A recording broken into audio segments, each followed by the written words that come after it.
මම මේ උදෙන්ම ලෑස්තිලා ඉන්ටර්විව් එකට යන්න ගියා අයියේ. මේ කවුද මන්දගේ බස් එකකින් යද්දි බුලත් කරපාලක් ගියාම නෑකට. මෙහෙම යන්නත් බෑ දැන් වෙලාවකුත් නෑ. උඹට පරක් වෙලා කිව්ව නේද? ලයිසන් එක තියෙනවද? ලයිසන් එක නම් ගෙනාවයි. උඹට පිස්සුද බං? බයික් එක දෙන්න එපා. උඹ ඉඳපන්. උඹ ඉඳන් නෑයි කමක් නෑ.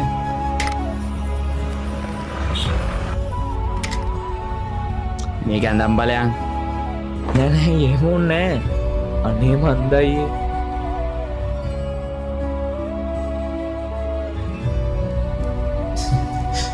මේ වගේ යාළුවා හරි අඩුයි.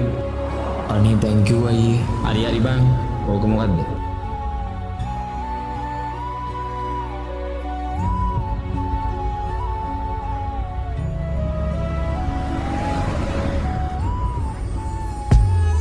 කරෙන් කරට අත දාගෙන එක බිලි පිට එක මාළුවම බාගෙන අඩ දබර දරාගෙන එක පතේ කෑව සහෝදරයා කියාගෙන හොඳ යාළුවෝ තම සැහෙන දුන්නේ වදේ මං කටු කෑවේ උඹ